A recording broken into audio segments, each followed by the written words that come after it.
Hello everyone, कैसे हैं आप लोग। आशा करती हूँ कि आप सब लोग बहुत अच्छे होंगे। स्वागत है आपका मेरी चैनल हीलिंग न्यूट्रोफिल पे। मैं हूँ डॉक्टर हुमैरा और कल मैंने कम्युनिटी पोस्ट पे शेयर किया था कि मैं हर संडे एक टॉपिक डिस्कस करूँगी जो कि जर्नल हेल्थ इशू पे बेस्ड होगा। ऐसा मैं इसलिए करना चाहती हूँ ताकि जर्नल पब्लिक को भी जो हमारी रोज़ की बीमारियाँ हैं, जो कि बहुत जर्नल बीमारियाँ हैं, उनके बारे में पता हो। तो आज जो मैं टॉपिक डिस्कस करने वाली हूँ वो है डायबिटीज़ के ऊपर। डायबिटीज़ एक ऐसी बीमारी है जो हर घर में मिल जाती है, एक इंसान उससे ज़रूर ही ग्रसित होता है। कई फैमिलीज तो ऐसी होती हैं जहाँ पे पूरी फैमिली मेम्बर्स को ही डायबिटीज़ होता है। पहले तो मैं आपको एक चीज़ क्लैरिफाई कर देती हूँ कि डायबिटीज़ एक लाइफ लॉन्ग इलनेस है। अगर आपको एक बार डायबिटीज़ हो जाती है तो डायबिटीज़ आपको सही वो पूरी तरह से क्योर नहीं हो सकती। बहुत सारे लोग कहते हैं कि डायबिटीज़ में ये मेडिसिन खा लो या ये ऐसा कर लो तो डायबिटीज़ कम्प्लीटली क्योर हो जाती है। नहीं, डायबिटीज़ कम्प्लीटली क्योर नहीं हो सकती। और लेकिन अगर मैं ऐसा बोल रही हूँ तो इसका बिल्कुल ऐसा मतलब नहीं है कि डायबिटीज़ अगर आपको हो गई है तो आपकी लाइफ नॉर्मल नहीं हो सकती। आपकी लाइफ बिल्कुल नॉर्मल हो सकती है अगर आप कुछ बातों का ध्यान रखें, अपनी लाइफस्टाइल का, अपने खान पीन का, तो आपको बिल्कुल भी कोई भी प्रॉब्लम नहीं आएगी। तो हम डिस्कस करते हैं कि डायबिटीज़ होता क्यों है। डायबिटीज़ हमें पता है कि क्या होता है जब हमारे ब्लड में ब्लड शुगर लेवल, जो शुगर की मात्रा है, वो बढ़ जाती है। नॉर्मली हमारी बॉडी जो होती है, जब हम कोई खाना खाते हैं, नॉर्मली भी हमारी बॉडी में ब्लड में ग्लूकोज होता है, शुगर होता है। लेकिन जब हम कोई खाना खाते हैं या कोई नॉर्मल मील लेते हैं तो हमारी बॉडी उस ब्लड शुगर लेवल को खाने को पचाने के बाद नॉर्मलाइज कर देती है। लेकिन डायबिटिक कोई अगर इंसान है तो उसमें ये फिनोमिना, ये जो पूरा प्रोसेस है वो हैम्पर हो जाता है, वो उसमें प्रॉब्लम आ जाती है और हमारी बॉडी उसको नॉर्मल ब्लड शुगर उसको नॉर्मलाइज नहीं कर पाती है, शुगर को नॉर्मल लेवल पे नहीं ला पाती है। ऐसा क्यों होता है? क्योंकि हमारे बॉडी में एक ऑर्गन होता है, एक अंग होता है जिसे हम कहते हैं पैनक्रियाज, और वो एक हार्मोन सिक्रीट करता है जिसे हम बोलते हैं इंसुलिन। तो जब ये इंसुलिन निकलता है तभी हमारा जो ब्लड ग्लूकोज लेवल है, जो शुगर लेवल है हमारे ब्लड में, वो नॉर्मल हो पाता है। लेकिन अगर इंसुलिन की कमी या इंसुलिन को निकलने में प्रॉब्लम हो जाती है तो हमारा जो ब्लड ग्लूकोज लेवल है, शुगर लेवल है, वो बढ़ जाता है। तो इसलिए हम उसको डायबिटीज़ बोलते हैं। ऐसा होता क्यों है? या तो गलत खान पीन की वजह से, या फिर एज की वजह से, या फिर अगर किसी को फैमिलीज़ में है तो फैमिली में भी हिस्ट्री की वजह से भी ऐसा हो सकता है। कोई बहुत मोटा है उसको भी ऐसा हो सकता है। तो ये जो पूरा प्रोसेस है ये हैम्पर होने की वजह से डायबिटीज़ होता है। कैसे पता चलेगा कि डायबिटीज़ हमें है या नहीं है? ऐसा कि हम सब लोग जानते हैं कि अब हमारे पास बहुत सारा हाई टेक्नोलॉजी आ गई। अब तो ग्लूकोमीटर भी हमारे पास है जिससे हम पता लगा सकते हैं कि हमारा ब्लड ग्लूकोज लेवल कितना है, फास्टिंग कितना है, खाना खाने के बाद कितना है, या फिर आप लैब्स में जाके भी इसका चेकअप करा सकते हैं। तो इस चेकअप के ज़रिए आपको पता चल जाएगा कि आपकी ब्लड शुगर कितनी है, या आपको कौन सी मेडिकेशन लेने की ज़रूरत है और आपको कौन से डॉक्टर को विज़िट करने की ज़रूरत है या नहीं है। तो आपको किसको विज़िट करना चाहिए? फ़र्स्ट ऑफ़ ऑल आपको एक प्रॉपर फिजिशियन, या फिर मैं बोलूँ कि प्रॉपर एंडोक्राइनोलॉजिस्ट को रिफ़र करने की ज़रूरत है। और मेडिकेशन की मैं बात करूं तो मेडिकेशन डिपेंड करता है कि आपकी कितनी सीवियरिटी है आपकी डायबिटीज़ में। हालांकि नॉर्मली हम मेटफॉर्मिन से स्टार्ट करते हैं और हम ग्लिमिपराइड या ग्लिप्टिन्स के में जाते हैं, बट अभी मैं आपको ऐसे नहीं बता सकती कि आप क्या मेडिकेशन लेंगे। वो आपको आपका फिजिशियन ही बताएगा, क्योंकि वो आपको इन पर्सन देखेगा, आपकी कोमॉर्बिडिटीज़ को देखते हुए आपको मेडिसिन प्रिस्क्राइब करेगा और वो मेडिकेशन आपको रेगुलरली लेनी पड़ेगी। अब बहुत सारे लोग ऐसा बोलते हैं मुझसे या पूछते हैं कि मेडिकेशन, कंप्लीट मेडिकेशन लेने के लिए लेते हुए भी हमारी डायबिटीज़ ठीक हो जाएगी, या फिर हम सिर्फ मेडिकेशन ही लें या मेडिसिन कंटिन्यू रखें तभी हमारी डायबिटीज़ ठीक हो जाएगी? तो मैं उसका उत्तर देना चाहूँगी कि ऐसा बिल्कुल नहीं है। मेडिसिन तो आपको लेनी ही लेनी है, साथ में आपको कुछ बातों का ध्यान रखना है जो मैं आपको इस वीडियो में बताऊँगी।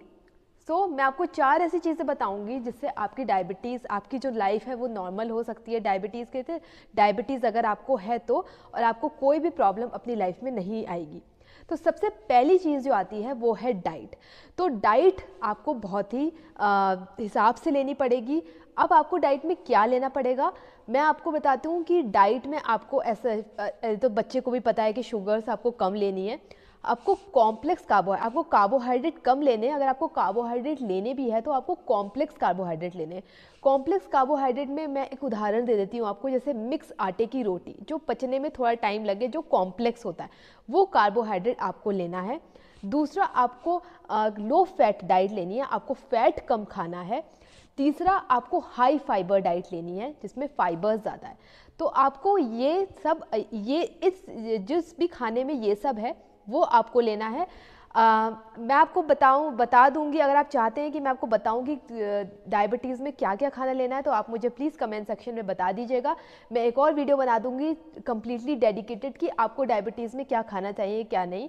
इस वीडियो में अगर मैं आपको बताऊंगी तो वीडियो बहुत लंबा हो जाएगा, इसलिए आप मुझे प्लीज़ बता दीजिए कमेंट सेक्शन में अगर आप चाहते हैं कि मैं एक और वीडियो बनाऊँ जहाँ पर मैं बताऊँ कि खाने में क्या क्या खाना है डायबिटीज़ में। लेकिन मैं आपको शॉर्ट में बता दूँ, हाँ, complex carbohydrate, low fat diet और हाई फाइबर डाइट आपको लेनी है डायबिटीज़ में। अगर आप अपने खाने को अच्छे से मैनेज करेंगे और ढंग से खाएंगे तो आपको प्रॉब्लम नहीं आएगी। डाइट में आपको एक और चीज़ ध्यान में रखनी है कि डाइट में आपको 5 मील्स खाने हैं दिन में। 5 मील से मेरा मतलब है कि आप ब्रेकफास्ट, लंच और डिनर तो लेते ही हैं, साथ में आपको ब्रेकफास्ट और लंच के बीच में एक मील खाना है और लंच और डिनर के बीच में एक मील खाना है। तो अगर आप ऐसा करेंगे तो आपको, अगर आप बीच में कुछ खा लेंगे ब्रेकफास्ट के बाद, लाइक फ्रूट्स खा लिए, कुछ खा लिए, तो आपको लंच में कम भूख लगेगी, तो आप कम खाएंगे। फिर आप लंच और डिनर के बीच में छोटा कुछ खा लेंगे या कोई स्नैक्स या सम पोहा वगैरह खा लेंगे तो आपको डिनर तक भूख नहीं लगेगी। तो बहुत सारे लोगों का ऐसा मिसकंसेप्शन होता है कि डायबिटीज़ में कम खाना है, ज़्यादा नहीं खाना है, तो ऐसा बिल्कुल नहीं है। उनको, मतलब मैं इन शॉर्ट बोल दूं कि फ्रीक्वेंट एंड स्मॉल मील्स खाने, मतलब बार बार खाने हैं, छोटे छोटे मील्स लेने।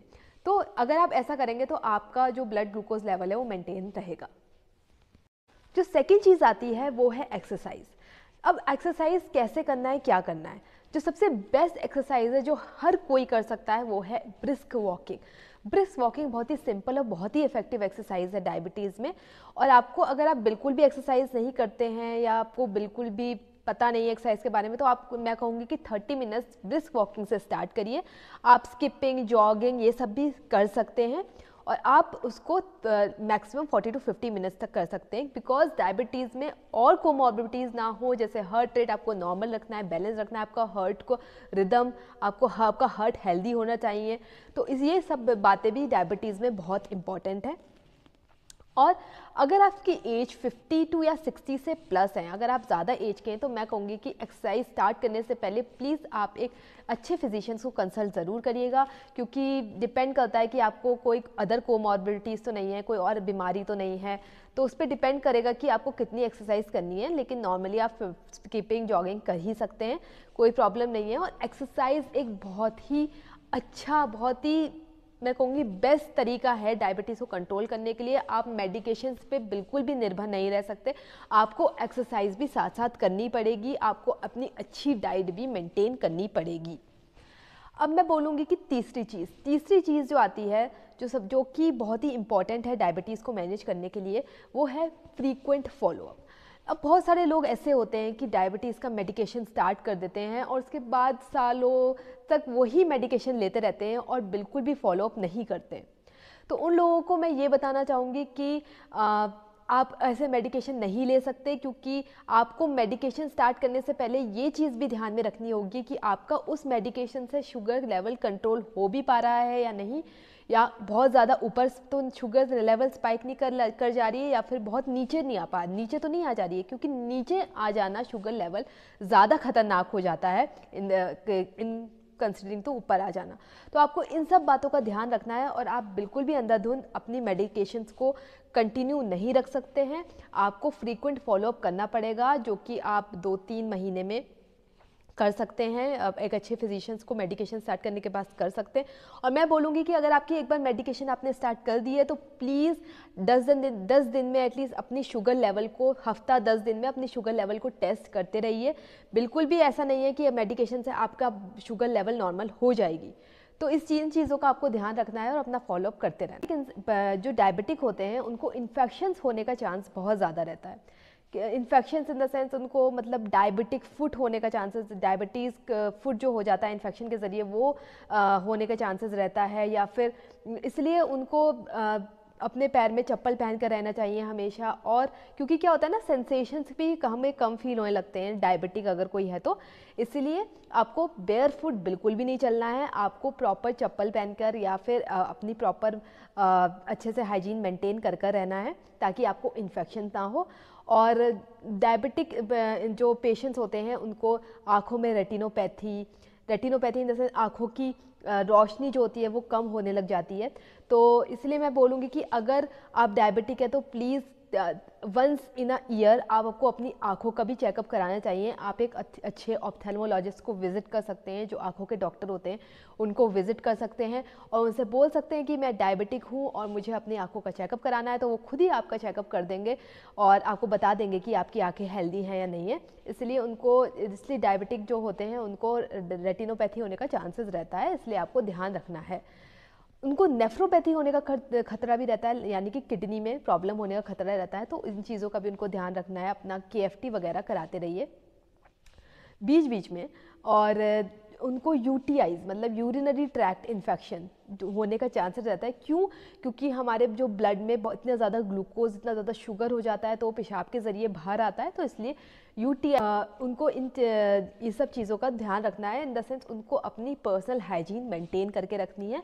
उनको स्किन इन्फेक्शन जिसे हम बोलते हैं डर्मोपैथी होने का चांस रहता है। इसलिए उनको स्पेशली इस सीज़न में, जो कि विंटर सीज़न है, तो इसलिए उनको अपने बॉडी को प्रॉपरली मॉइस्चराइज करना चाहिए, प्रॉपरली हेल्थ मेंटेन करनी चाहिए। तो अगर वो इन सब बातों का ध्यान रखेंगे तो उनकी लाइफ बहुत ही अच्छी और बहुत ही सिंपल हो जाएगी और डायबिटीज़ उनका बिल्कुल भी लाइफ में प्रॉब्लम क्रिएट नहीं करेगी। तो ये छोटा सा वीडियो मैंने डायबिटीज़ से रिलेटेड बनाया है उन लोगों के लिए जो डायबिटीज़ से ग्रसित हैं या जिनको डायबिटीज़ के बारे में थोड़ी नॉलेज चाहिए। हालांकि डायबिटीज़ एक बहुत बड़ा टॉपिक है और अगर आप चाहते हैं कि मैं क्या डायबिटीज़ में खाना है ये सब बताऊं या और इसको इलेबोरेट करके बताऊं और बड़ा बताऊं, तो प्लीज़ मुझे कमेंट सेक्शन में ज़रूर बताइएगा। मैं डायबिटीज़ का पार्ट 2 ज़रूर बनाऊँगी। फ़िलहाल इस वीडियो के लिए इतना ही है। अब मेरे चैनल को ज़रूर सब्सक्राइब कर दीजिएगा। अगर आपको ये वीडियो पसंद आया हो तो लाइक कर दीजिएगा इस वीडियो को और सबसे शेयर कीजिए जिनको भी डायबिटीज़ है या जिनको पता नहीं है इसके बारे में। तो यही है, अपना प्यार मुझे देते रहिए और मैं आपको फिर मिलूँगी अगले वीडियो में एक और जनरल हेल्थ इशू के साथ नेक्स्ट संडे। तब तक के लिए गुड बाय।